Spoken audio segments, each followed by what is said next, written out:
happy Memorial Day weekend and happy unofficial kickoff of summer. Just like we welcome the return of warmer weather, I'm always so thrilled to celebrate this 30th annual Fleet Week in New York City. It is the cutest time in town, isn't it? Oh my gosh, I love them, all of them. They're just adorable, and we are so glad to welcome anyone here today who is in association with Fleet Week. So on this upcoming national holiday Monday, lots of us will get a day off, and some of us will maybe get out to the beach if the rain holds off, or get a little barbecue together. It's become one of those glorious long weekends where we can kick back, and it sort of makes it easy to forget what Memorial Day is really all about. I even tend to get it mixed up with Veterans Day, in November, when we honor all those who serve in the military. But Memorial Day, the last Monday in May, was created to honor the men and women who died while serving in the military. Originally, it was known as Decoration Day, and it started after the Civil War, where 620,000 lives were lost. So many people, in fact, that national cemeteries had to be created to accommodate them. In the late 1860s, after the war, communities around those cemeteries started to hold springtime cleanups and tributes to the fallen soldiers, decorating their graves with flowers and offering prayer. Many historians believe that African Americans were the first to launch the Decoration Day tradition. That makes sense, honoring the grave sites down in the South of the Union soldiers who were killed there. It stands to reason that that's one of the first things a group would do, is to pay tribute to the dead who gave their lives for freedom. So in preparation for this week, I came across one pundit who wrote, "To me, Memorial Day is the day we remember what it means to be a hero. Memorial Day is the day we thank those who didn't get the joyous homecoming or the ticker tape parade. It's the day we remember the heroes who gave everything for the people serving next to them and the people they left at home." So what actually makes a hero?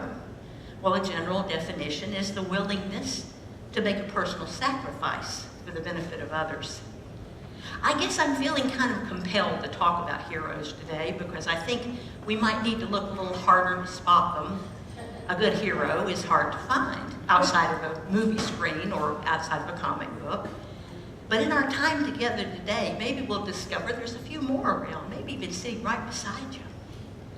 When journalist Tom Brokaw wrote his remarkable book, The Greatest Generation, it seemed that the years around World War II were just overrun with heroes. Men and women, even tiny little children, stood brave and tall against war and tyranny around the world. The moral compass of our planet seemed to undergo a huge shift in those years between 39 and 45, where good ultimately prevailed, and the generation became galvanized by their experience and literally changed the world as we know it. So today, to honor Memorial Day 2018, we're going to explore a World War II story about the four chaplains. Just four regular guys when they got on their transport ship, but through some remarkable circumstances, they became heroes on one fateful night. Now, chaplain is a word that you hear a lot around here, as in the prayer chaplain team, and we're a different kind of chaplain, of course. We're volunteers for Unity of New York, and our little job is to hold our community individually and collectively in affirmative prayer. But professional chaplains are spiritual representatives attached to secular institutions like the military or hospitals, police and fire department, even Congress and the Senate. So let's meet our four chaplains. On February 3rd, 1943, the Dorchester, a U.S. Army transport ship, was crossing the Atlantic from Newfoundland to an American base in Greenland. Warned that enemy submarines had been spotted nearby, the captain had the ship's crew on high alert, ordering the men to sleep in their clothes and keep their life jackets on. Well, it was really hot down below deck, and a lot of them tossed their jackets aside just so they could rest. The ship was carrying 900 servicemen, merchant seamen and civilian workers, and 4 newly commissioned Army chaplains. They were Lieutenant George Fox, a Methodist minister from Pennsylvania, Lieutenant Alexander Good, a Jewish rabbi born in Brooklyn, Lieutenant John Washington, a Roman Catholic priest from Newark, and Lieutenant Clark Poling, a Dutch Reformed minister from Columbus, Ohio. All 4 were seasoned clergymen who had just completed their Army chaplain school training together at Harvard. They were on their way to their new assignments in the European theater. Well, just after midnight, a German submarine launched a torpedo which struck the Dorchester below the waterline. The blast killed and wounded many men and destroyed the electrical system, which plunged the ship into darkness. Panic set in, as you can imagine, as men struggled to get on deck and light emergency flares and get the lifeboats loaded and off the ship. The chaplains spread out among the soldiers, helping the wounded and guiding the terrified men toward the lifeboats.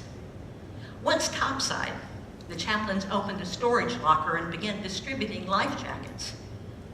When there were no more life jackets, the chaplains simultaneously removed their own and gave them to the next men in line. The ship began to sink. The 4 chaplains linked their arms and braced against the slanting deck. "The last thing I saw," one survivor wrote, "the 4 chaplains were up there praying for the safety of the men. They'd done everything they could. I didn't see them again. They didn't have a chance without their life jackets." According to some reports, the survivors would hear different languages mixed in with the prayers of the chaplains, including prayers in Hebrew and Latin and English. Of the 904 men aboard, only 230 were rescued. Perhaps because the chaplains died at sea and left no graves for us to decorate on Memorial Day, it's easy to imagine why this story has been so widely commemorated. It's been depicted in film and books and music, stained glass windows and murals all across the country. February 3rd is officially 4 Chaplains' Day, and President Harry Truman dedicated a chapel in their memory in Philadelphia. He said, "This interfaith shrine will stand through long generations to teach Americans that as men can die heroically as brothers, so should they live together in mutual faith and goodwill." And here's one more little bit of history to ponder.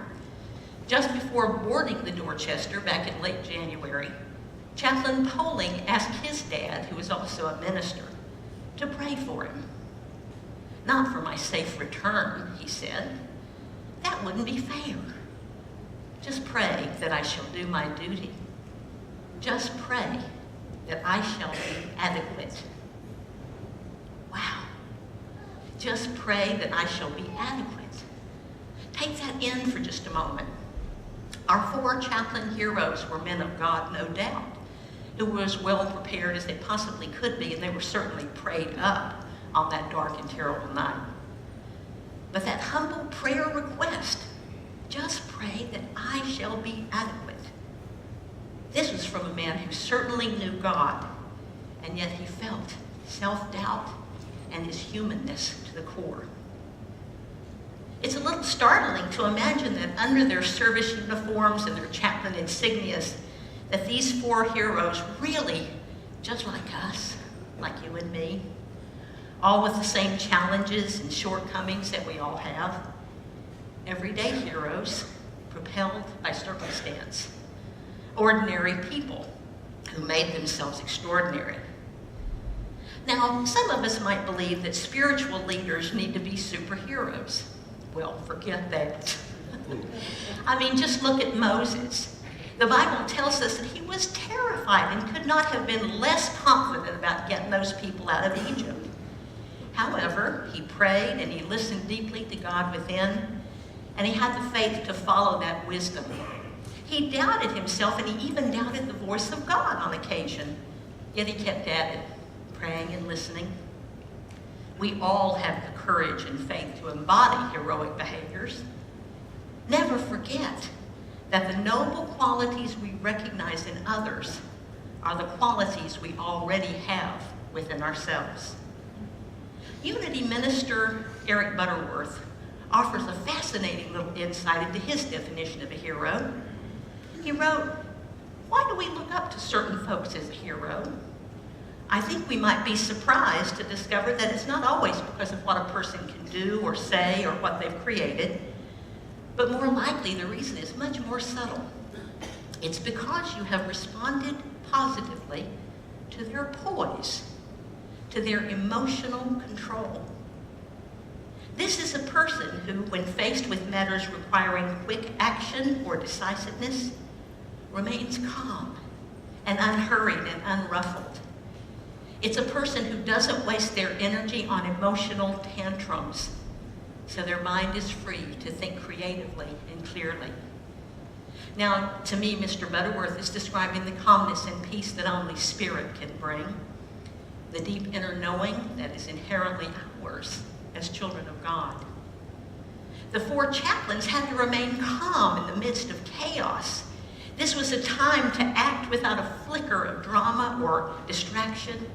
They had to put their fear aside to bring the light of God for men who at that moment may never have had a glimpse of God's grace.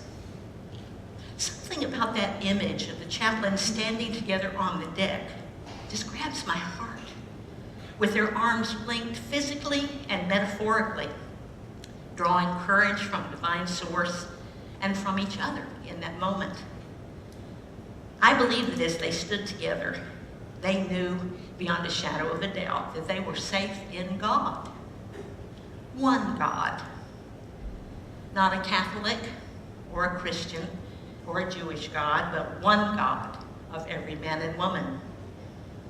And while I certainly have never stood on the deck of a sinking ship, I feel I've caught a few glimpses of the support they drew from each other because of my participation in our prayer chaplain team, where I have been immeasurably blessed by the prayers and support of my chaplain brothers and sisters who have carried me through profound grief and loss and fear.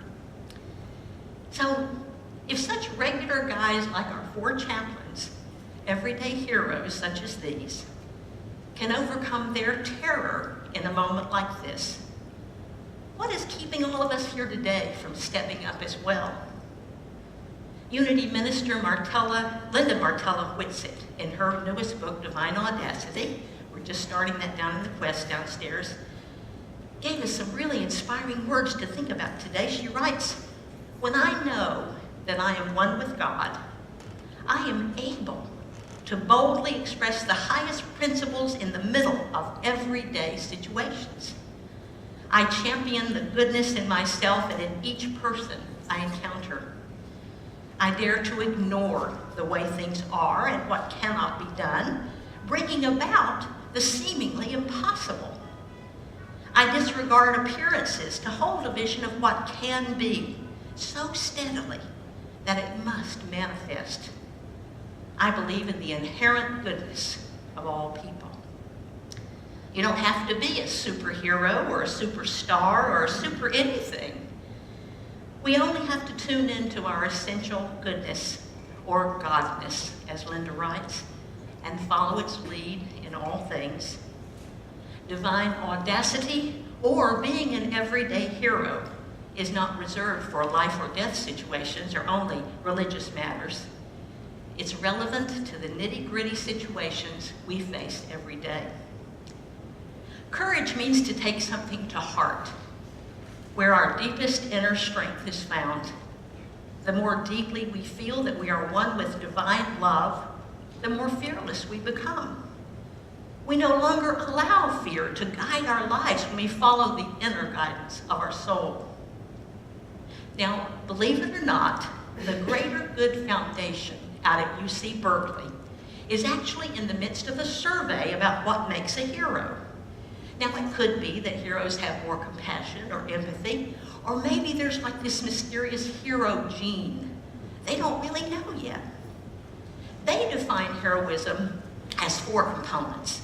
Number 1, a concern for other people in need, or a concern to defend a moral cause, knowing that there is personal risk and with no expectation of reward.